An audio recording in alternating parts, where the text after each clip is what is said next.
এই দাড়ি কি মহিলাকে আছে? যদি কের কচিত দুই একটা হয় তা তো ধরার বিষয় না। দাড়ি পুরুষের প্রতীক না, তাহলে এই দাড়ি কি পুরুষ অঙ্গ না? কথা কয় না। যে অঙ্গ যে নারীর থেকে পুরুষকে আলাদা করে ওর নাম তো পুরুষ অঙ্গ। তাহলে দাড়ি কি মহিলাকে আছে নাকি? দাড়ি পুরুষের না, তাহলে এই দাড়ির পুরুষ অঙ্গ কওয়া যাবে না? একটু কেমন কেমন হয়ে যায়, বোঝার জন্য কই, তাতে কি হবে নাকি? আর তো সেই হাত দরকার। মুরব্বীরা চলে গেছে, আমাকে যেটা শিখে তাই দিয়ে বসে খাই। একজন আমার সামনে বসা, বসে ওরে বলতেছে পরিভাষা, আপনার পুরুষঙ্গ তো আগে ভালোই লম্বা ছিলেন, খাটো হয়ে গেল কি রে? ও গুছাই চাদর দিয়ে গিরে গিরে বসে বিস্কুট টিস্কুট খাইছি, চা পান খাইয়েটে খানিক পরে আমি আবার কি ব্যাপার, আপনার পুরুষঙ্গ তো আগে ভালোই লম্বা ছিলেন, খাটো হয়ে গেল কি রে? ও তো লজ্জাতে মাথা নিচে এসেছে, মনে হচ্ছে লুঙ্গি ছিঁড়ানি কি করে মানে, আবার ভালো রে গিরে গিরে বসে। দুই তিনবার বলার পর ভাই তুমি কি কও, কোন পাশতে দেহ, তুমি কি কত বড় বছর করছে, কাপড় দিয়ে ডার পারো দেও। আর পুরুষঙ্গ কারে কয়? যে অঙ্গের দ্বারা নারী আর পুরুষের পার্থক্য ঘটায় তার নাম পুরুষঙ্গ না? তো এই দাড়ি কি মহিলাকে আছে? যদি কের কচিত দুই একটা হয় তা তো ধরার বিষয় না। দাড়ি পুরুষের প্রতীক না, তাহলে এই দাড়ি কি পুরুষ অঙ্গ না? কথা কয় না। যে অঙ্গ যে নারীর থেকে পুরুষকে আলাদা করে ওর নাম তো পুরুষ অঙ্গ। তাহলে দাড়ি কি মহিলাকে আছে নাকি? দাড়ি পুরুষের না, তাহলে এই দাড়ির পুরুষ অঙ্গ কওয়া যাবে না? আমি তো আপনার দাড়ি তো আগে লম্বা ছিল, এখন ছোট দেখতেছি, তাই কোন পুরুষ অঙ্গ আগে লম্বা ছিল, খাটো হলো কি?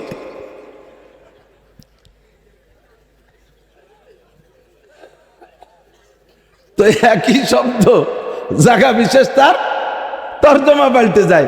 জীবনে পৃথিবীতে কেউ দাড়িরে পুরুষঙ্গ কবে? এ কলি মানিয়ে নেবে? এ বললি থামড়ায় দাঁত ফেলায় দেবে। বেটা কতি দিশে পাওনার কতি চলিয়েছে লাভাইয়ে। তো আল্লাহ পাক রব্বুল আলামিন সূরাগুলোর শুরুতে এক এক জায়গায় এক এক হরফ লেখছে। ইয়াসিন, তাহা, আইন সিন কাফ, হামিম লেখছে না? এই সূরার শুরুতে আছে নুন, একটা হরফ মাত্র। ফাঁকে একটু বলে নেই, যারা আমাদের ভিতরে বিশেষ করে সাদ সাহেব এবং সাদ সাহেবের অনুসারীরা, তারা বলে কুরআন শরীফের তর্জমা না বুঝে পড়লে কোনো নেকি হয় না। তাহলে আপনি বলেন নবী পাক বলেছে একটা হরফে 10 নেকি, আর সেই হরফগুলাই শুরুতে হরফে মুকাত্তাত কাটা, নুন একটা হরফ, এ পড়লি নেকি হবে কিনা? আপনাদের কি মত, হবে কিনা? তাহলে বলেন তর্জমা না বুঝে বললে যদি নেকি না হয়, আপনি বলেন নুনের কি তর্জমা পারবে কইতে? একটা হরফের কোনো তর্জমা নাই এই জায়গা। আল্লাহ পাক রব্বুল আলামিন এই একটা হরফ কেন বলছে? কিয়ামতের মাঠে এক কুরআন শরীফ তিলাওয়াতের একটা মাঠ হবে, পার্কের মধ্যে আমাদের সবাই নিয়ে আল্লাহ বসবে, হুজুর আলাইহিস সালাম তিলাওয়াত করে শোনাবে, আর দাউদ আলাইহিস সালাম। ওই দিন জিজ্ঞেস করবো আল্লাহ এই হরফ কয়টার নাম তর্জমা কও আগে। ওই দিন সামনের পর ভাইয়ে ধরি বসবো আল্লাহ রে, আল্লাহ এই হরফের তর্জমা কও, সেদিন শুনে নেবো, তার আগে বলার কায়দা নেই। ওয়াল কলম, ওয়াও কসমের জন্য, উকসিমু বিল কলম, ওয়াল কলম মানে উকসিমু বিল কলম, আমি কলমের কসম খেয়ে বলি। কে বলে? আল্লাহ যদি বান্দাকে কোনো ওয়াজ করতে যায়, সে ওয়াজ বান্দায় খাইলেও আল্লাহর কিছু আসে যায় না, না খাইলেও কিছু আসে যায় না, মানলেও কিছু আসে যায় না, না মানলেও কিছু আসে যায় না। আল্লাহ নিজেই বলে দিয়েছেন ফামান শাআ ফালইউমিন, তোমার মনে চায় মানো, ওমান শাআ ফালইয়াকফুর, মনে চায় না মানো না। লা ইকরাহা ফিদ্দীন, আমি ধর্মের ব্যাপারে কোনো জবরদস্তি ছাড়ি নাই। ফামান শাআ ফালইউমিন ওয়ামান শাআ ফালইয়াকফুর, তবে তুমি জেনে নাও মান ইহতাদা ফা ইন্নামা ইয়াহতাদি লিনাফসি ওয়া মান দাল্লা ফা ইন্নামা ইয়াদিল্লু আলাইহা। তুমি যদি হিদায়াতের বাণী গ্রহণ করো, তুমি যদি ঈমান গ্রহণ করো, এর বেনিফিট তুমি পাবা। আর তুমি যদি গুমরাহির পথ বেছে নাও, কাফের মুশরিক বেঈমান মুরতাদ হয়ে যাও, বেআবল হয়ে যাও, এর একটা বোঝা আছে, ওই বোঝাটা তোমাকেই বহন করিতে হইবে। আল্লাহ তাজিরু ওয়াজিরাতুম বিজরা উখরা, একজনের বোঝা আর একজন বয়ে দেবে না। বহন করে দেবে না। তুমি জেনে নাও আমি আল্লাহ পাক তোমাকে দুনিয়ায় ঈমানের ব্যাপারে উন্মুক্ত করে দিয়েছি। মনে চাইলে কলেমা পড়ে মুসলমান হও, আর মনে চাইলে তুমি কলেমা বাদ দিয়ে কাফের মুশরিক হিন্দু বুদ্ধ খ্রিস্টান হয়ে যাও। এ জগতে আমি তোমাকে স্বাধীনতা দিয়েছি বান্দা। সারা দুনিয়ার সব মানুষ যদি মুসলমান হয়ে যায়, আল্লাহ পাক যেই চেয়ারে বসা আছে তার চেয়ে একটা বড় চেয়ার বানায় উঠে বসবে না। সারা দুনিয়ার সব মানুষ যদি কাফের হয়ে যায়, আল্লাহ পাক রাগ করে চেয়ারেতে নেমে নিচে পাটি বিছেই বসবে না। কেউ আর আল্লাহ কয় না খালি খালি চেয়ারেতে লাভ কি, এই কই আল্লাহ নামিয়ে বসবে নাকি? আল্লাহ কয় আমাকে আল্লাহ বললে ভোট দিলি তোর লাভ, আর আমারে আল্লাহ বলে ভোট না দিলি তোর লস। বিজিএফ কার্ড দেওয়ার সময়, বিতরণের সময় বিজিএফ কার্ড বিতরণ হবে, হবে না? দুনিয়ায় চেয়ারম্যানরা এসে ভিজিএফ কার্ড বিতরণ করে, আল্লাহ পাক কিয়ামতের ময়দানে ভিজিএফ কার্ড বিতরণ করবে। ওই কার্ডের নাম হলো আমলনামা। ফামান উতিয়া কিতাবাহু বিয়ামিনিহি, যেই ব্যক্তির হাতে ডান হাতে আমলনামা দেয়া হবে, ফাসাউফা ইউহাসাবু হিসাবান ইয়াসীরা, কুরআনের ভাষায় বলে হিসাবান ইয়াসীরা। নবী পাক বলেন তারে বিনা হিসাবে জান্নাতে পাঠাই দেয়া হবে। ওয়া আম্মা মান উতিয়া কিতাবাহু বিশিমালিহি, আর যার বাম হাতে আমলনামা আসবে বন্ধু খবর তার হয়ে যাবে। ওই দিন বুঝবা ভোট না দেওয়ার ফলাফল কাকে বলে। আল্লাহ তাবারক ওয়া তাআলার শাহী দরবারে শুকর আদায় করি যে আল্লাহ পাক রব্বুল আলামিন আমাদের হাজারো নাফরমানি করা সত্ত্বেও আমাদেরকে সুস্থ রেখেছেন, বাঁচায় রেখেছেন। হাজারো লাখ নিয়ামত রাজি দিয়ে আমাদেরকে লালন পালন করে যাচ্ছেন। আমাদের হাজারো অপরাধ থাকা সত্ত্বেও সেভাবে আল্লাহ তাআলা গজব আযাব বালা মুসিবত দিয়ে আমাদেরকে ধ্বংস করে দিচ্ছেন না। সর্বোপরি একজন বুজুর্গ সাহেবে ইলম, সাহেবে শরিয়াত, সাহেবে মারিফাত, বুজুর্গর প্রতিষ্ঠিত মাদ্রাসায় হজরতের জীবদ্দশা যেমন আসতাম, হজরতের ইন্তেকালের পরও আবার তেমনই আসার তৌফিক এনায়েত করেছেন। দেশের বিখ্যাত আহলে হক জি ইস্তেদাদ, যোগ্য আহলে হক উলামায়ে কেরামের মাধ্যমে এতক্ষণ পর্যন্ত অনেক কথা শোনার সুযোগ করে দিলেন। শুকর আদায় করি আলহামদুলিল্লাহ। শেষ দিক এসে আমিও শুকর আদায় করি, আমার মতো একজন আনপড়, মূর্খ, অশিক্ষিত, বেআমল, বেডঙ্গা, বেমানান, যত প্রকারের নরমাল সিফাত আছে সব সিফাতের অধিকারী আল্লাহ পাক আমাকে এখানে দোয়া নেওয়ার সুযোগ করে দিয়েছেন। আমি পড়ি আলহামদুলিল্লাহ। বড়দের ভিতরে আল্লাহ তাআলা একটা রব দিয়ে থাকেন। ওলামায়ে কিরাম রবকে রব বললে বোঝে বিদায় এর ব্যাখ্যা দিতে প্রয়োজন মনে করি না। তো বাংলায় তো রবের বাংলা হলো গাম্ভীর্য। বড়দের উপস্থিতি জীবদ্দশায় একটা গাম্ভীর্য থাকে, যেই গাম্ভীর্য যার মধ্যে থাকে সাধারণত তার দিক তাকায় কথা বলা যায় না। আড়ালে অনেক কিছু বলা যায়, এই করব, সেই করব, ওই করব, দেখা খালি একবার হয়ে নিক, আটের মধ্যে গলা চিবে ধরব, ইত্যাদি ইত্যাদি। চোখের সামনে আসলে অনায়াসে মাথা নিচু হয়ে যায়, কিচ্ছু করা যায় না। একে বলে গাম্ভীর্য। এ গাম্ভীর্যটা যাদের জীবদ্দশায় থাকে তাদের ইন্তেকালের পরেও ওই এলাকায় অনেক দিন পর্যন্ত এই গাম্ভীর্য আর রোগটা বিরাজ করে। সাতক্ষীরা জেলার শ্যামনগর থানা একেবারে শেষ মাথায় বংশীপুর মাদ্রাসা, ওই মাদ্রাসার মাহফিলে গিয়েছি। এক আজীব কারামত সেখানে আছে। স্বাধীনের কিছু আগে ওখানে একটা বড় মাটির ঢিবি ছিল। আমাদের দক্ষিণবঙ্গে তো এ সাইডে তো পাহাড় পর্বত টিলামিলা নাই, জায়গায় জায়গায় উঁচু উঁচু ট্যাক বলতো, ট্যাক তো এটা সে ট্যাক্স সাইজের চাইতেও বেশি উঁচু, মোটামুটি একটা 20-25 হাত উঁচু একটা টিলার মতো। সুন্দরবনের একেবারে নিকটে। ওর পরে শ্যামনগর একদিকে, মুন্সিগঞ্জ একদিকে, ভ্যাটখালি আর একদিকে, এরপরে যে ট্যাংরাখালি, তারপরে কালিন্সি, ওখান দিয়ে সুন্দরবন। তো ওই ট্যাগটার উপরে, টিলাটার উপরে ঘাস, পাবলিকে ঘাস টাস কাটে, সুন্দরবনের 2-1টা গাছও পর্যন্ত চলে আসছে। হঠাৎ করে একদিন বৃষ্টি নরম মাটিতে এক পাবলিক ঘাস কাটতে যায়, কাশির মাথায় শক্ত মনে হচ্ছে। তখন উনি কাশি দিয়ে ধাক্কা মেরে উঠাই দেখে শক্তই। উনি পাথর মনে করে আর একটু খুঁজছে কাঁচি দিয়ে, দেখে যে আরও বেরোয়। এরপরে বাড়িতে কোদাল আনছে, যা আমি শুনেছি ওখানে। কোদাল এনে মাটি সরাইছে, এরপরে লোকজন চলে আসছে। সরাইতে সরাইতে সবাই সরাই দেখে 5টা গম্বুজ বিশিষ্ট একটা মসজিদ। ভিতরের মাটি সব বের করে ফেলছে, পরিষ্কার করে। 8 ফিট মোটা ওয়াল, 8 ফিট মোটা ওয়াল, 5টা গম্বুজ, 5টা রুম। প্রত্যেক রুমে একটা মেহরাব আছে। 2 পাশে 2 4 রুম, মাঝখানের রুমের মেহরাবটা একটু বড়। এভাবে বানাইছে কেন? 5টা রুমেই 5টা মেহরাব আছে, কি জন্য সেটা জানি না। তবে একটু অনুমান করা যায়, মেহরাব মানেই হলো যুদ্ধের অস্ত্র রাখার ঘর, অস্ত্রাগার। হতে পারে সে আমলে মুসলমান কাফেরদের সাথে যে যুদ্ধ হতো, পর্যাপ্ত অস্ত্র যা ছিল ওই মেহরাবের মধ্যে রাখার জন্যে বেশি মেহরাব বানাইয়া ওখানে রাখতেন।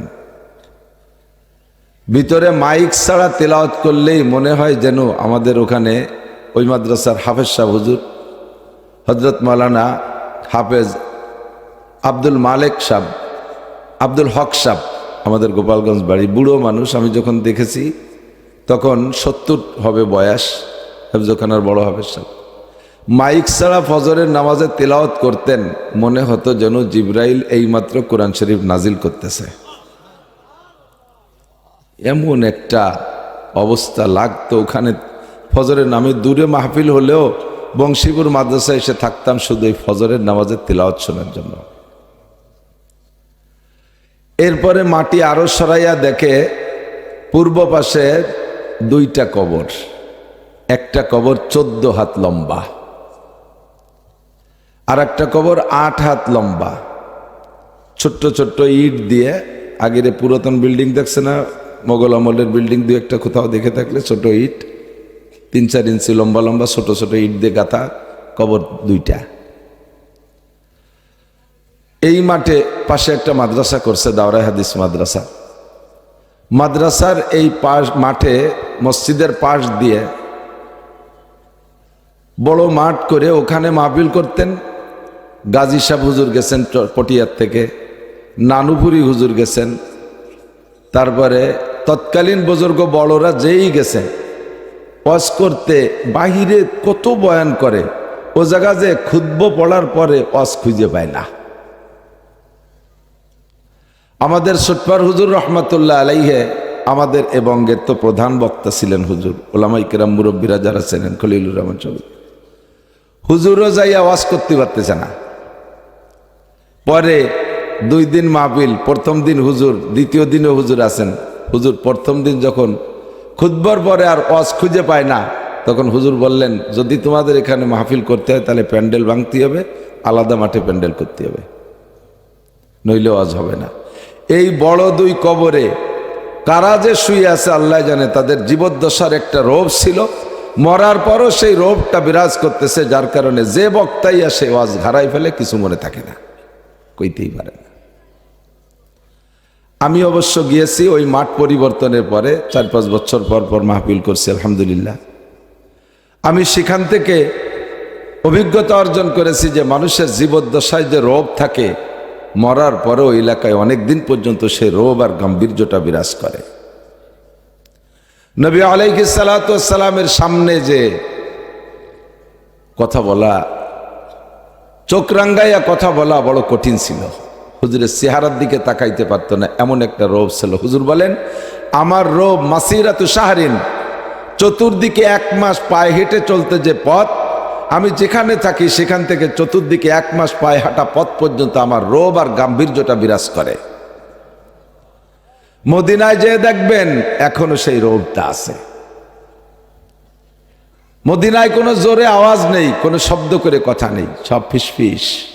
মক্কায় হইহুল্লা আছে, মক্কায় চিল্লাপাল্লা আছে, মদিনা নীরব। নবী আলাইহিস সালাতু ওয়াস সালামের রবে মদিনা ঠান্ডা হয়ে গেছে। তো আমারও বিশ্বাস, আমি এমনি তো বয়ান যা করি সকলেই জানেন, হযরত মাওলানা জহুরুল হক সাহেব রহিমাহুল্লাহ আমার চাচাজানের সাথী, হযরত মাওলানা আব্দুল ওয়াহাব সাহেব চন্দ্রদিগিলা মোহতামিম সাহেব, ওনাদের সাথী। চাচাজান একটু সিনিয়র ছিলেন, হুজুর নিজেই বলছেন। উনি তো জেনারেল পড়ে তারপরে মাদ্রাসায় গেছেন, এই দিক দিয়ে একটু জুনিয়র ছিলেন, বয়সে সমসাময়িক হবে। তো আমার চাচাজানের মধ্যেও রোগ দেখছি, হজরতের মধ্যে আমি এ রোগ দেখছি। উনি যে মাহফিলে উপস্থিত থাকতেন আমি কথা হারাই যেতাম। সেই মানুষটা আপনাদের মাটিতে শুয়ে আছে, বলতে গেলে কষ্ট হয়। আল্লাহ তাআলা এনাদেরকে যদি আরো কিছুদিন বাঁচায় রাখতেন, কমপক্ষে দেখে দেখে একটা ফুইজ ও বরকত আমরা নিতে পারতাম। আদমিয়া গমশুদন্দ মুলকে খোদা কর গেরে, আদমিয়া গমশুদন্দ মুলকে খোদা কর গেরে, সদরে নাশিন সচ্ছে গালো জাগ জাগন পুরকশিদ, ইজ্জতে দানা গুজশতো নৌবতে নাদা রসিদ, কব কहो মাদর গুজশতো জাগ জাগন পুরকশিদ, জাগহা জাগা গিরফতো বুলবুলা हैरा परहीद, सोहबते आदिल गुजशतो दौरे बे आदिल रसीद। সব বড়রা চলে গেল, আমাদেরকে এতিম করে ফেলে। মাহফিলে গেলে সাক্ষাৎ করতাম, হাতটা ধরে বুকের সাথে লাগাইতো। প্রত্যেকবার দেখা হলি বলতো, আব্দুল ওয়াহাব ভাইজান আমাকে অনেক ভালোবাসতেন। আমার চাচাজানের কথা বলতো, সাবাস দিতেন, সাহস দিতেন, হিম্মত দিতেন, বলতেন আমরা চলে যাব, পরে আপনারা থাকবেন, মাঠ ধরে রাখবেন, মাঠে বয়ান করবেন। কিতাব পড়ানোর অনেক আলেম আছে, মাঠে কথা বলার মানুষের অভাব আছে। এজন্য এভাবে হুজুর আমাদেরকে উৎসাহিত করতেন, মিজানকে উৎসাহিত করতেন, লেখত ভাইকে বলতেন, আমাকে বলতেন। আরো আমার বিশ্বাস হুজুরের যারা আছে ছাত্র, হুজুরের মুহিব্বিন, সকলকে হুজুর মাঠে বয়ান করার জন্য উৎসাহিত করতেন। হাফেজ ছিলেন না, তবে বয়ানের ভিতরে এত আয়াত পড়তেন মনে হতো যেন হুজুর হাফেজ। কথা বলেন, আপনারা দোয়া করবেন না হুজুরের জন্য? আল্লাহ হুজুরকে জান্নাতুল ফেরদাউসের আলা মাকাম দান করে। হুজুরের সন্তানদেরকে আল্লাহ তাআলা ওই তর্জ তরিকায় চলার তৌফিক দান করে। লফজের ভুলচুক হয়ে গেলে আল্লাহ তাআলা যেন কুদরতি নজরে হাত দিয়ে হেফাজত করে। এটা বলেন আমিন। আমার শরীরও খুব খারাপ, গলাও নষ্ট হয়ে গেছে, গলা খুব ব্যথা, জ্বর, গায়ে। আপনাদের কার কতটুকু শীত লাগতেছে জানি, আমার খুব শীত হচ্ছে। তার ভিতরেও এক তো দাওয়াত রেখেছি, 2 নম্বরে মনে শখ যে হজরতের ইন্তেকালের পরে জীবদ্দশায় আসছি, তো মরার পরে একবার আসবো না কেন? তো পিছনে যা হবার হয়ে গেছে। এখন নিজামুদ্দিন ভাইজান আবারও মোহতামে হয়েছেন এবং আমাদের গোপালগঞ্জের আত্মীয় হয়েছে। আমার অত্যন্ত মহব্বতের বন্ধুবার হযরত মাওলানা ফখরুল ইসলাম, আমাদের গোপালগঞ্জের ভালো মাপের একজন আলেম এবং খুব সম্মানী। আমাদের গোপালগঞ্জের উলামায়ে কিরামদের সম্মানের সিরিয়ালে 1, 2, 3-এর ভিতরে মাওলানা ফখরুল ইসলাম সাহেব, নিজামুদ্দিন ভাইজানের বড় ছেলের শ্বশুর। ভাইও আসছে, আমাদের গোপালগঞ্জ উলামা পরিষদের খুব বড় দায়িত্ব পালন করে এবং বড় মাপের ব্যবসায়ী গোপালগঞ্জের রড সিমেন্টের দোকানের। গোপালগঞ্জ জেলা নয়, আশপাশেও ছোট বড় কোনো একটা মাদ্রাসা নাই যে মাদ্রাসা আলা মাওলানা ফখরুল সাহেবের দোকানের কাছে দিনা নাই। যারা যত বড় মাদ্রাসা তারা তত বড় দিনা। আমি আজ থেকে 5 বছর আগে যে রডের টাকার দিনা রয়েছে 4.5 লাখ টাকা, একবারও চায় না। কের কাছে চায় না? গহরডাঙ্গা মনে হয় 50 লাখ টাকা পাবে, চায় না। হালকাতার সময় হয়তো একটা চিঠি পাঠায় দেয়, কোনো পিড়ি নাই। কোটি কোটি টাকা মাদ্রাসার ভিতরে ছড়ানো ছিটানো রয়েছে বড় বিভিন্ন মসজিদে। আল্লাহ তাআলা আমার ভাইকে আরো বড় করে দিক, একটু বলেন আমিন। এভাবে তার খেদমতটা দেশের উপরে ছড়াই দিক, বলেন আমিন। উনি অ্যাক্সিডেন্ট করে প্রায় মারাই গেছিল, আমরা মনে হচ্ছে মরে যাবে। 3 মাস পর গড়ে হুশ আসছে, খুব অসুস্থ মানুষ, বেড়াইতেও আসছে জামাই বাড়ি বিয়ে বাড়ি। আমি শুনে বড় খুশি হয়েছি আলহামদুলিল্লাহ, যে ভালো জায়গা আত্মীয়তা করেছে। সেই হিসেবে এতদিন মুখস্থ থাকলে এখন আপনারা আমাদের আত্মীয়, আপনারা আমাদের আত্মীয়। আর উড্ডর আগের যে পিসাবরা ছিলেন ওনাদের কাছে আমাদের বাপদাদারা মুরিদ ছিলেন, সেই হিসেবে আপনারা সবাই আমাকে পীর, আমরা আপনাদের মুরিদ।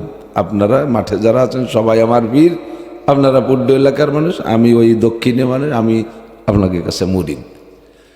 তো অসুস্থতার ভিতর দিয়ে অল্প কয়েকটা কথা বলবো, এর মধ্যে ভাই লিয়াকত সাহেব চলে আসবে। কষ্ট হচ্ছে আপনাদের? এই শিশিরের পানি এলো আমাদের জন্য বিষের মতো কাজ করে। 1 ফোঁটা পানি মাথার তালুতে পড়লে একেবারে সারা গা শীত হয়ে যায়। বয়ান বহু তর্জ তরিকা নিয়ে ওলামাই কেরাম করে। বয়ানের শুরুতে প্রত্যেকের একটা ফিকির থাকে, আমি কি বলবো না বলবো। আজকে শরীর অসুস্থ থাকার কারণে কোনো সাইড নিয়ে আমি কথা বলার ফিকির করে আসিনি। ফতোয়ার কিতাবে, ফতোয়া এবং হাদিসের কিতাবে হাদিসগুলো ফতোয়াগুলো সেট করতে লেখকরা একটা সিস্টেম করে। প্রথম কিতাবুল ইমান, ইমান সম্পর্কে আলোচনা করে। এরপরে কিতাবুত তাহারাত, পবিত্রতা সম্পর্কে। ইমানের পরেই কি লাগবে? পবিত্রতা লাগবে না? 3 নম্বরে কিতাবুস সালাত, পবিত্রতার পরেই অজু গোসল করে কি করা লাগে? নামাজ পড়া লাগে। এই জন্য নামাজের বয়ান। এরপরে নামাজের বয়ানের শেষ দিক যায় বলতে বলতে কিতাবুল জানায়েজ, জানাজার নামাজ আছে, সেই হিসেবে ওই নামাজের সাথে বলে দেয়। এরপরে কিতাবুল হজ লেখেন কেউ, কেউ কিতাবুল জাকাত লেখেন, কিতাবুল উজহিয়া কুরবানির বয়ান ইত্যাদি ইত্যাদি ধারাবাহিকভাবে লেখে। তো ফতোয়ার কিতাবে, হাদিসের কিতাবে আছে শেষ দিক যাইয়া শিরোনাম বাদ দিয়ে একটা শিরোনাম দেয়, তার নাম হলো বাবুল হাজরে ওয়াল ইবাহা। বিশেষ করে ফতোয়ার, আমি কিন্তু মুফতি না, তো ফতোয়ার কিতাব মোতালা করি, তাই দেখতে আমি ভালো ভুল হয়ে যাতি, রে উলামা মুফতিরা থাকলে শিখিয়ে দেবেন। তো বাবুল হাজরে আল ইবাহা এর ভিতরে মানে বিভিন্ন ভ্যারাইটিস, যখন যেটা মনে আসে সেইটা সেইভাবে লেখছে, এলোমেলো মশালা। দেখা গেল অজুর মশলা লেখছে, পট করি আবার কুরবানির একটা লিয়ে ফেলাইছে, শেষ হতি না এটা শেষ করি আবার তালাকের মশলাটা লিখে ফেলাইছে, যেগুলো আগে সিরিয়ালের ভিতরে ঢুকতে পারে নাই, পরে এগুলো আসছে এলোমেলো ভাবে। এই দিয়ে একটা শিরোনাম দিয়ে বাবুল হাজরে আল ইবাহা। আমিও হাজরে আল ইবাহার মতো আজকে মাথায় যা আসে তাই কিছু বলবো বলে নিয়ত করছি, যদি আল্লাহ বলায়। সূরা কলমের শুরু দিয়ে একটু পড়েছি, সূরা কলম 29 নম্বর পারা, দ্বিতীয় সূরা। আমি হাফেজ না, যেটুকু পারি আর কি, তবে আল্লাহর কাছে শুকর আদায় করি। হাফেজ না তো বয়ানে বসলে যে আয়াতটা দরকার, ওই আয়াতের যেটুক দরকার আমার সামনে এসে যায়, আল্লাহ তাআলা শিখাই দেয়, আলহামদুলিল্লাহ। হাফেজ হইতে পারলে আরো ভালো হইতো। সূরা মুলুকের পরে 2 নম্বর সূরা, 29 নম্বর পারায় সূরা কলম। শুনতেছেন সবাই? আপনারা একটু শুনলে আমি কিছুক্ষণ পারবানি, না শুনলে কিন্তু পারবো না। শুনতেছেন তো? আল্লাহ সবাই রে ভালো রাখুক, বলে না আমিন। ওই যে পিছনে যারা আহলে হাদিস লাগে মতো বহি সানা বান্ধে দাঁড়ায় রয়েছে, তারা বসবে না? বসেন বসেন। আবার বেশি জোরা জোরি হলে আইটি চলে যাবে। এই কেড়া কয় নাকি, কেড়া কেন আমাকে ওই দিকে ছোট ছোট পা বলে লম্বা লম্বা আস্তে আস্তে আটে না কেন? ও তো আস্তে আটে, ও তার জোরে দৌড়ে না, উল্লা পিপলে তো চেল্লা বেল্লা দৌড়ে। ও আস্তে আস্তে নিরিবিলি ভাবে খুব গাম্ভীর্যের সাথে বুদ্ধির সাথে আটতে তাই, আজাগা খুজাগা দিয়ে আটে না। তো ওর আস্তে আটার দিয়ে যদি ঠেলা দেন, যত আস্তে আটলি তুই সালতা যাবি নি কবে, একটু জোরে আট। ও ঠেলা দিলি কি জোরে আটে? ও গোলাইয়ে পয়সা হয়ে যায়, পারবো না আটতে পারলি তুই আইটি বেড়ে গিয়ে। যারা দাঁড়ানো আছে তাকে যদি বসার জন্য জোরাজুরি পারবো না শুনতে, চলে গেলাম, আর এক মুশকিল। এই জন্যই বসতে পারলে ভালো হবে, চলে গেলি না যাওয়ার জন্য অনুরোধ। আল্লাহ সূরার নাম কলম। সূরার নাম কি? কলম। এর শুরুতে একটা হরফ দিয়ে আল্লাহ তাআলা শুরু করেছেন, যে হরফকে আরবিতে বলে হরফে মুকাত্তা, হুরুফে মুকাত্তাআত, কাটা কাটা হরফ। কোরআন শরীফের অনেক সূরার শুরুতে আছে, একেবারে দ্বিতীয় সূরা, বড় সূরা, সূরা বাকারা শুরুতেই তো আছে আলিফ লাম মিম, আছে না? এতে কি জের জবর দিয়ে আছে নাকি? আলামা, আলিমা, উলিমা এরম দিয়ে আছে নাকি? পরে পড়াও লাগে কিভাবে? আলিফ লাম মিম, একটু পড়ি ফেলেন, এভর্তি তো রোজু লাগতেছে না। আর কোরআন শরীফের হরফ নিয়ত করেই পড়েন, আপনাকে 90টা নেকি দেওয়া হবে। 3 হরফে 30 নেকি, 3 হরফে 30। মান করা হারফাম মিন কিতাবিল্লাহ ফালাহু হাসানাতুন ওয়াল হাসানাতু বিআশরি আমসালিহা। ক্বালা মুহাম্মাদুর রাসূলুল্লাহ সাল্লাল্লাহু আলাইহি ওয়াসাল্লাম, যে ব্যক্তি কোরআন শরীফ থেকে একটা হরফ পড়বে আল্লাহ তাআলা তাকে 10টি নেকি দান করবে। হুজুর এই আলিফ লাম মিম 3টে হরফ পড়ার পরে নিজেই বলছেন, আমি বলি না যে আলিফ লাম মিম 3টে হরফ মিলে একটা হরফ, এটা 3টে হরফ। এরপরে আবার মুফাসসিরিনরা কয়, ওরে ভাঙ্গাইলে বের হবে 9টা হরফ। কয়টা? আলিফ লিখতে 3 হরফ লাগে, বানান করেন, এজে করেন আলিফ রে, হামজা জবরা লামজাল্লি ফাদুই পেশুন আলিফুন, এতে হয় আলিফ। লাম লিখতে 3 হরফ, লাম আলিফ জবর লা মিম দুই পিস মুন লামুন, তাহলে লাম লিখতে 3 হরফ। মিম লিখতে 3 হরফ, মিম ইয়েজের মি, মিম দুই পেশ মুন মিমুন, তাহলে আর 3 হরফ। 3 হরফ পড়লে 9 হরফ হয়ে যায়, আপনাকে আল্লাহ তাআলা 90টা নেকি দান করবে। এ জায়গাতে আইসি নেকি কামাই করতে যেভাবে পারা যায়, কথা কন না কে? তাহলে একবার পড়ে বলি আলিফ লাম মিম, এটা হরফে মুকাত্তাত, কাটা কাটা হরফের তর্জমা নিয়ে পাগলামি করা যাবে না। সব মুফাসসিরিন, হযরত মাওলানা আব্দুল কাইয়ুম সাহেব বলেছেন, আব্দুল্লাহ ইবনে আব্বাস রইসুল মুফাসসিরিন, উনি বলেন, উনি সহ সব মুফাসসিররা বলছে আল্লাহু আলামু বিমুরাদিহি বিযালিকা, এই হরফের তর্জমা একমাত্র কে জানে? আল্লাহ জানে। আমাদের কিছু জৈট মৈস বাউল বয়াতি আছে না, হ্যাঁ, জারি গানের বয়াতি, উরে বাবা ইলমে শরিয়াত মারেফতের সাগর, দাড়ি দে, মোজ দে, জট দে, চুল দিয়ে একেবারে হনুমান, ঠিক কিনা? মোজ কাটে না কতকাল, তার ঠিক আছে। যে মোজ কাটে না সে কি আর কোনো জায়গার কাটারটা কাটে? নাম করলাম না। ওরে গোসলের সময় তো জামা গেঞ্জি খোলে, ওর বগলে বাবরি 7.5। লেখত ভাই সুন্দর কয়, কর 2 বগল সাফ করলে একখান রান্নাঘরের 1 সালে সাউন্ড নিয়ে যাবে, শোন কিনা লাগবে না। এরাই আলিফ লাম মিমির তর্জমা কয়। সারা দুনিয়ার শ্রেষ্ঠ মুফাসসির নিষেধ করলো, ওর মধ্যে নামিস নিয়ে পারবি না উঠে আসতি, ও ভারী গভীর। আর উন্ডা তার তর্জমা কয় আলিফি আল্লাহ, লামে জিব্রাইল, মিমে মোহাম্মদ। এত সুন্দরভাবে বলবে যা আপনি বিশ্বাস করতে বাধ্য। আলিফি আল্লাহ, তার মানে এ কোরআন আসছে আল্লাহ থেকে। লামে জিব্রাইল মানে জিব্রাইলের মাধ্যমে আসছে। মিমে মোহাম্মদ মানে মোহাম্মদ সাল্লাল্লাহু আলাইহি ওয়াসাল্লামের কাছে আসছে। কথাটা মিলিয়ে গেছে না? খুব সুন্দর। তাহলে তুমি এই হরফগুলোরে এভাবে সেট করলে কিভাবে তো বুঝলাম না। আলিফি আল্লাহ ঠিক আছে, আল্লাহর প্রথম হরফ আলিফ, এতে আল্লাহ কও, আলিফি আল্লাহ ঠিক আছে। মিমে মোহাম্মদ, মোহাম্মদ লিখতে প্রথম হরফ মিম, সেই হিসেবে মিমে মোহাম্মদ। তো জিব্রাইল লিখতে দি প্রথম অক্ষর জিম, তার লামটারে আগে আনলে কে? তাহলে আলিফ জিম মিম এ কও না কে? তাহলে বোঝা যায় এ জায়গায় তোমার মাতুব্বারি চলে না, এ জায়গা ওই তর্জমা করতে যাবা না।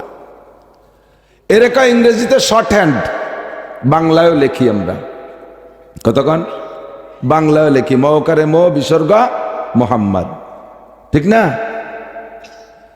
তারপরে এমডি মোহাম্মদ লেখে না, দয়াকারে ডা বিসর্গ ডাক্তার, ঠিক না? হয়াকারে হা বিসর্গ হাফেজ সাহেব, হাফেজ। এখন এই শর্ট হ্যান্ড যে লেখে আর যে পরিবেশ সেই জায়গা যাইয়া সেই তর্জমা হয়। এক জায়গার শর্ট হ্যান্ড আর এক জায়গা চলে না। আমার বাড়ি বাথরুমের ভিতরে প্যান, যেটা আর কি লো প্যান, ওতে আমি ডেলি বসার সময় এক নজর পড়িয়ে যায়, ঢুকেই লেখা ডিসি, পায়খানায় লেখা ডিসি। আমার বাড়ির ডিসি সাহেবও আসে, এই যে কালকের আগের দিন 2-3 দিন আগে আমার মাদ্রাসার ডিসি সাহেব ফজরের নামাজ পড়ছে এসে, আমাদের গোপালগঞ্জের ডিসি। কোনো মাদ্রাসায় বলে যায় না, প্রায় মাদ্রাসায় ফজরের নামাজ পড়ে যাইয়ে আল্লাহর বান্দা। তাহাজ্জুদ না পড়লে আর অত দূর যাইয়ে ফজর পড়া যায় না। ডিসি সাহেব একটু দোয়া করবেন, আল্লাহ ওনাকে সুস্থতার সাথে হায়াত দান করুন এবং আহলে হক কওমি উলামায়ে কিরামকে মোহাব্বত করে। বিভিন্ন মাদ্রাসায় এভাবে গোপনে গোপনে যে খবর নেয়, তো চিন্তা করে গেছে আল্লাহ, কোন ডিসিরা তো বেড়াতে আসে, কোন ডিসি যদি আইছে আমার এই পায়খানার মধ্যে দেয় যে আমি পায়খানা করি ডিসির উপরে, আমার সে পায়খানার প্যানে ডিসি লেখা, তাই তো আমার ওয়াশ করায় ছেড়ে দিবেন ডিসিটা, স্থায়ীভাবে বন্ধ করে দেবে যে হুজুর ওয়াশ করতে পারবে না, ও ডিসি বলি আগে। পরে আমি এই প্যান কিনছি যে গোপালগঞ্জিতে, ওরে যে করলেন তুরাই আমার পায়খানা ডিসি দিছিস কে? এই ডিসির মানে কি? কয়েকটা ডিসি মানে হলো ঢাকা সিরামিক, ডিতি Dhaka, city ceramic, Dhaka ceramic. এ ডিসি ওই ডিসি না, এ ডিসির মানে হলো ডিস্ট্রিক্ট কমিশনার, ডিস্ট্রিক্ট কমিশনার। তাহলে একই ডিসি গোপালগঞ্জের ডিসি কোর্টের সামনে যদি লেখা থাকে তার নাম ডিস্ট্রিক্ট কমিশনার, আর প্যানের গায়ে যদি লেখা থাকে তার নাম ঢাকা সিরামিক। একই দুইটা হরফ, দুই জায়গা দুই তর্জমা, ঠিক না? এই মাদ্রাসার হেফজখানার দরজায় যদি হায়াকারে হা বিসর্গ আব্দুর রহমান লেখা থাকে, তার তর্জমা কি? হাফেজ আব্দুর রহমান, ঠিক না? থানায় যে দেখি এক রুমির সামনে লেখা হায়াকারে হা বিসর্গ আব্দুর রহমান, সে জায়গাও কি হাফেজ আব্দুর রহমান? ও জায়গা হাবিলদার আব্দুর রহমান।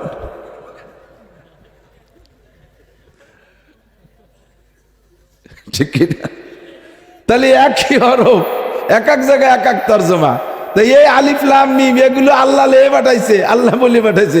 তুই জয়টম হয়েছে এর তর্জমা কি বুঝবি? কদি দেই তোরে এর মধ্যে নামতি কইছে কোন চোর? গাজা খোরের দল সব।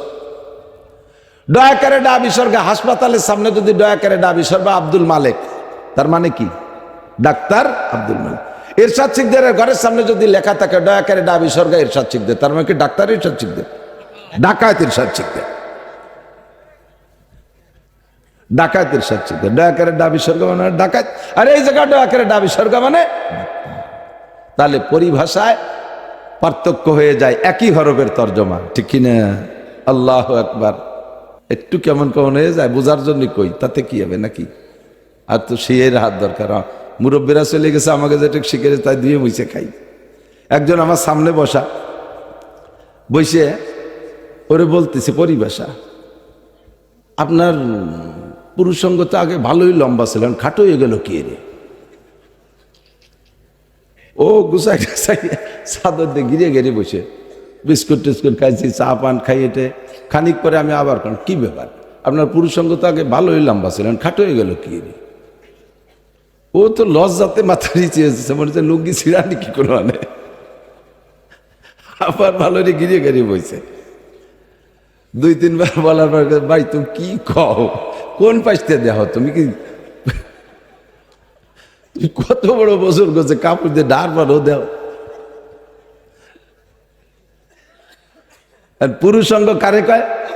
যে অঙ্গের দ্বারা নারী আর পুরুষের পার্থক্য ঘটায় তার নাম পুরুষঙ্গ না? তো এই দাড়ি কি মহিলাকে আছে? যদি কের কচিত দুটি একটা হয় তা তো ধরার বিষয় না, দাড়ি পুরুষের প্রতীক না, তাহলে এই দাড়ি কি পুরুষঙ্গ না? কথা পায় না। যে অঙ্গ দিয়ে নারীর থেকে পুরুষকে আলাদা করে ওর নাম তো পুরুষঙ্গ। তাহলে দাড়ি কি মহিলাকে আছে নাকি? দাড়ি পুরুষের না, তাহলে এই দাড়িরে পুরুষঙ্গ করা যাবে না? আমি তো আপনার দাড়ি তো আগে লম্বা ছিল, এখন ছোট দেখতেছি, তাই কোন পুরুষঙ্গ আগে লম্বা ছিল, খাটো হলো কি?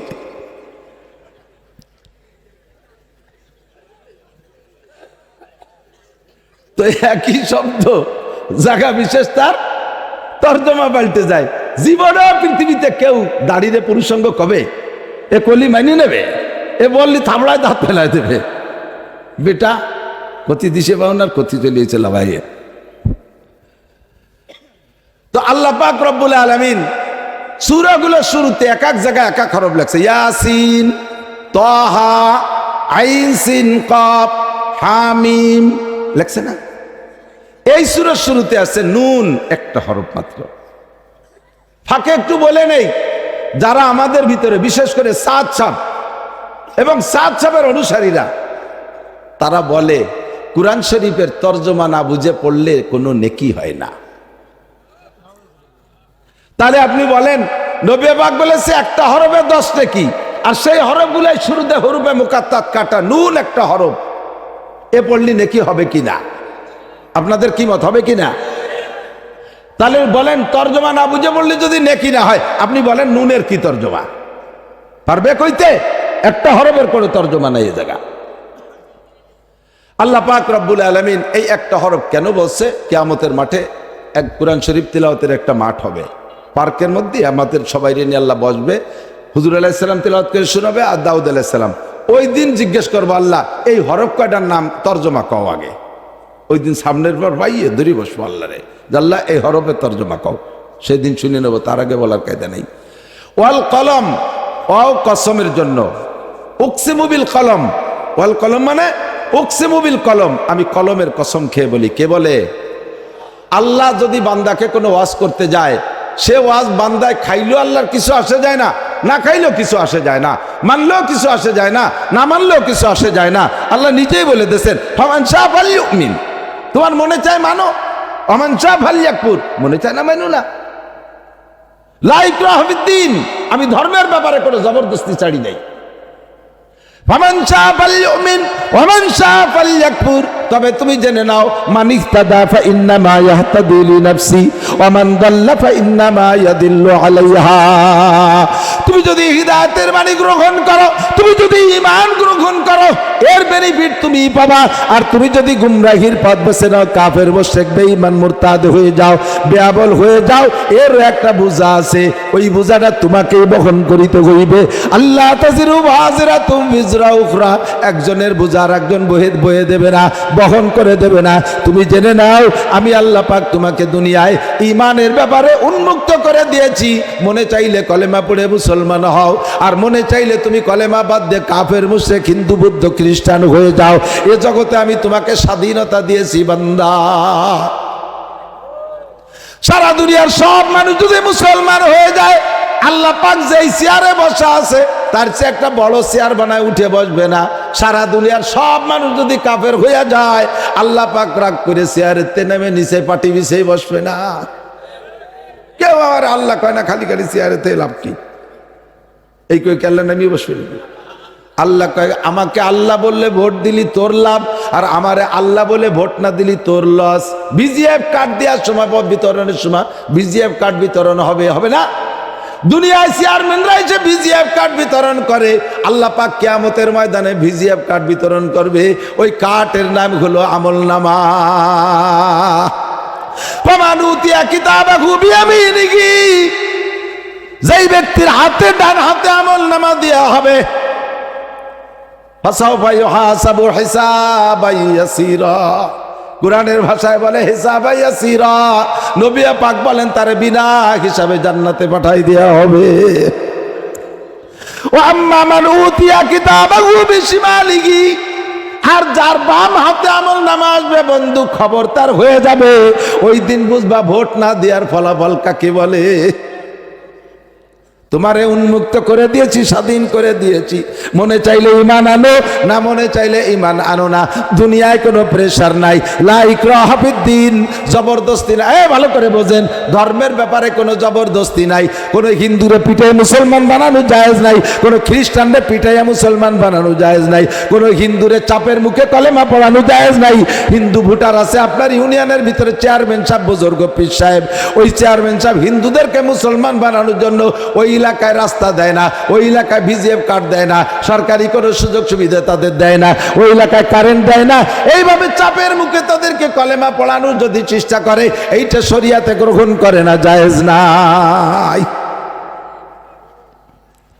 ইসলামের ব্যাপারে স্বাধীনতা আছে না নাই? কথা করেন, স্বাধীনতা আছে না? লা ইকরাহা ফিদ্দীন, ধর্মের ব্যাপারে কোনো স্বাধীনতা আছে, কোনো জবরদস্তি নাই। আমলের ব্যাপারে আল্লাহ পাক রব্বুল আলামিন বলেন আমলগুলো তোমাদের জন্য যা আমি বরাদ্দ করেছি সব আসান আমল, হ্যাঁ সব আসান আমল। আল্লাহু আকবার, সব আসান আমল। আল্লাহ লা ইউকাল্লিফুল্লাহু, আমার দিক, লা ইউকাল্লিফুল্লাহু নাফসান ইল্লা উসাহা। আমি শরীয়তের যত বিধান তোমাদের উপরে দিয়েছি একটাও তোমার সাধ্যের বাহিরে না। বুঝেন নাই? যে জায়গা দিয়ে তোমার কষ্ট মনে হবে ও জায়গা আমি বিকল্প সড়ক রাখছি। বলবো যে জায়গা দিয়ে তোমার কষ্ট মনে হবে শরীয়তের বিধান ও জায়গা আমি বিকল্প সড়ক রাখছি। রাস্তা ভাই ব্রিজ ভেঙে গেলি ওই ব্রিজ সংস্করণের সময় লাল পতাকা দিয়ে ডাইন দিয়ে একটা ঘুরাইয়ে রাস্তা দেয় না? ডাইন দিয়ে বাম দিয়ে ওর নাম কি? বিকল্প সড়ক। কি কয়?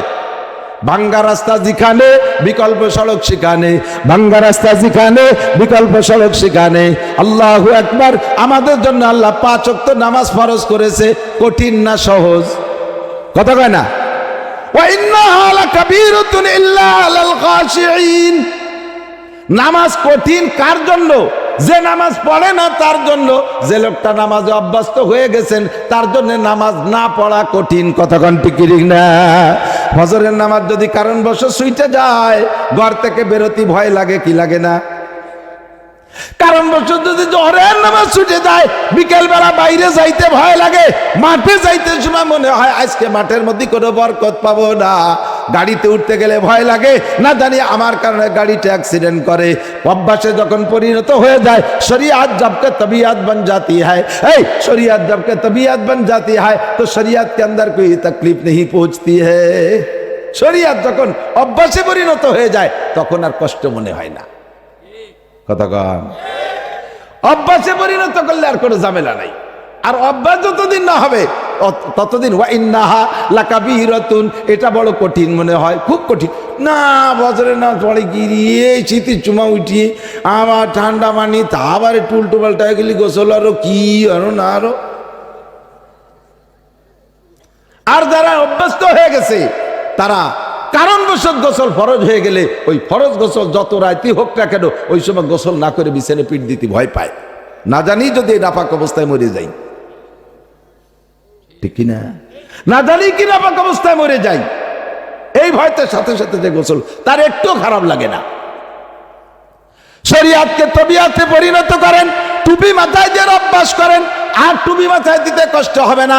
পাগড়ি পরার অভ্যাস করেন, পাগড়ি বানলে মাথা ব্যথা হবে না। দাড়ি রাখার অভ্যাস করেন, তাহলে আর কোনোদিন চুল কবে না। প্রথম একটু রাখছে, খাইজনি দাঁড়ে তাড়ি তাতে চুল কয়ে এবার কাটি বেলাই দিছে। এবার সে পুরুষঙ্গ গুড়াইতে মেরি দিছে।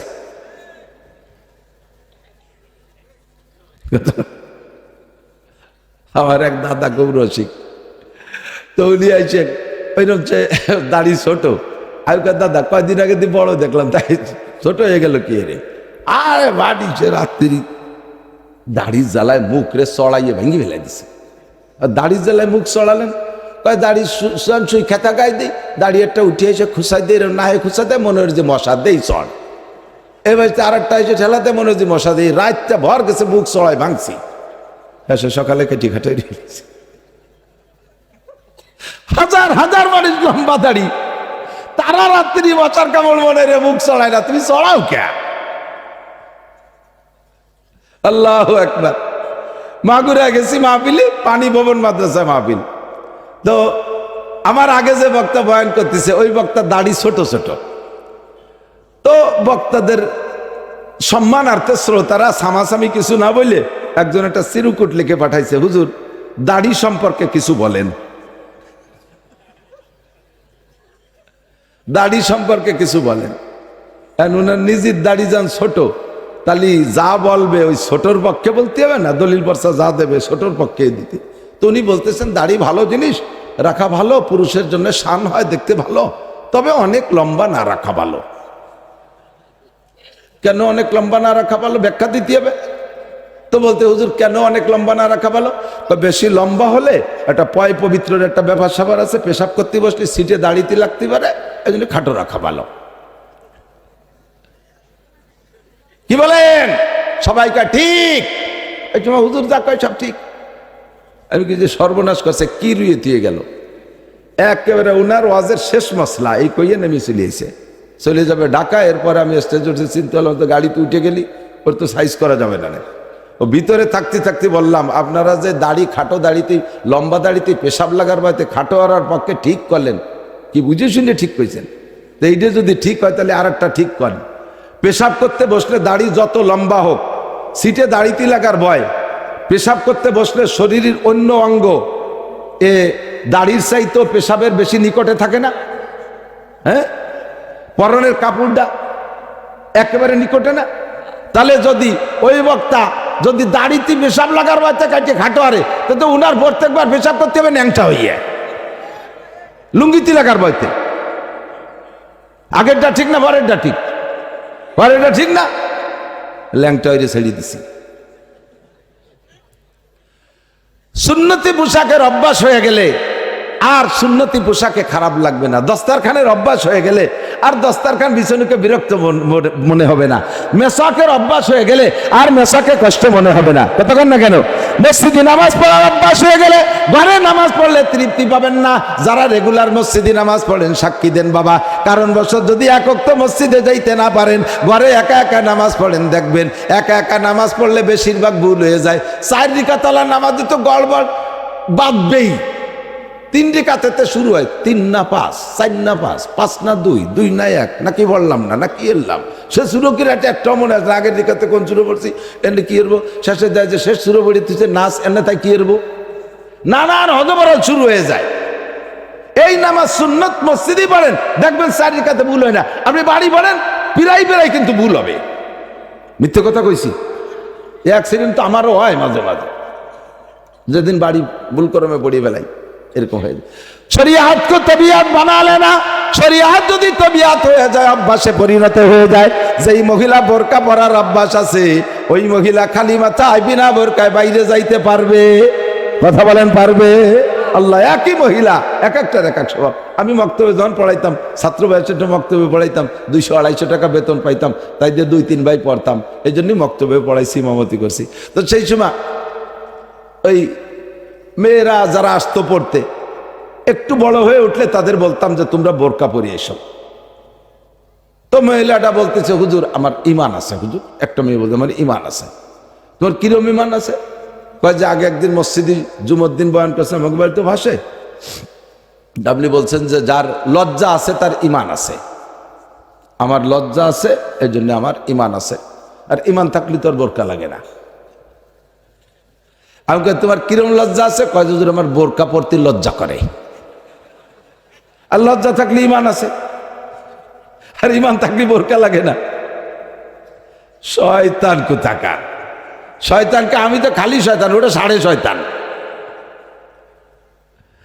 মহিলা যদি বোরকার অভ্যাস হয়ে যায় আর বিনা বোরকায় বাইরে যাইতে পারে না, মহিলা যদি নামাজের অভ্যাস হয়ে যায়, আজান হইলে কোনো কামের মধ্যে আর হাত লাগায় রাখতে পারে না, সব কাম কাজ হইলা নামাজে যাইতে বাধ্য হয়। কথা কোন ঠিক কি ঠিক না?